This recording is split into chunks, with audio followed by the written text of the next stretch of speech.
Para di makatestigo laban kay Senadora Laila de Lima, kaya sinaksak ang believed inmate na si JB Sebastian. Ayon niya sa PNP, may komento naman ang Pangulo sa pag-amin ng Senadora sa naging relasyon niya at dating driver. Saksi si Cedric Castillo. What, made you fall for him? Frailties of a woman. Frailties of a woman. Yes. Sabi ng DOJ, madidiin pang lalo sa mga kaso si Senadora Laila de Lima dahil sa pag-aming yan na nagkarelasyon sila ng dating bodyguard driver na si Ronnie Dayan. Pero mismong si Pangulong Duterte ang nagsabi, hindi yan sapat. Medyo malayo yun. Malayo yun because you have to prove na itong sino yung lalaki? Ronnie Dayan. Wala, hindi naman rin makita. Hindi mo makunan ng statement. And he cannot answer for himself. So he's not around. Bakit nawala siya? Baka iba ang pagkaintindi ng Pangulo or hindi niya naintindihan masyado yung tanong sa kanya.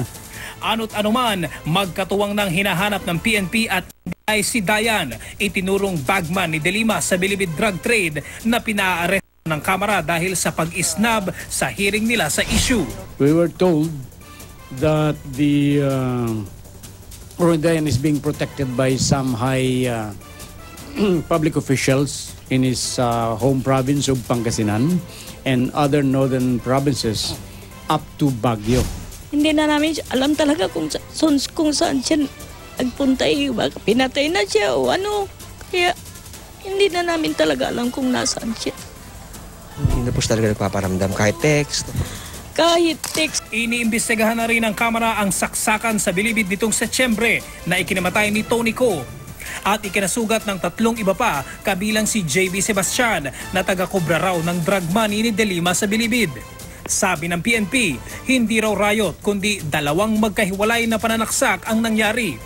Inamin na rin daw ng inmate na si Tomas Doniña na siya ang nagtangka kay Sebastian. May kumausap sa kanya na isang dati niyang kasamahan sa Philippine Navy na dapat ay gawan niya ng paraan na mapatahimik at mapatay si JB Sebastian para hindi siya makapagsilta laban kay Ma'am Laila de Lima ukol sa paglaganap ng droga sa New Bilibid Prison. Yung Bilibid riot, I think that to me was also a warning to JB Sebastian to cooperate. And then they say cooperate to lie. Sa ngayon, sabi ng PNP, walang matibay na ebidensyang nag-uugnay sa hindi pinangalanang taga-Navy sa di umano'y planong pagpatay kay Sebastian. Wala rin daw pananagutan ang Special Action Force, Bureau of Corrections at New Bilibid Prison ayon sa sariling investigasyon ng PNP. Walang inihaing reklamo ang PNP sa kahit sino kaugnay sa insidente. Ako si Cedric Castillo ang inyong saksi.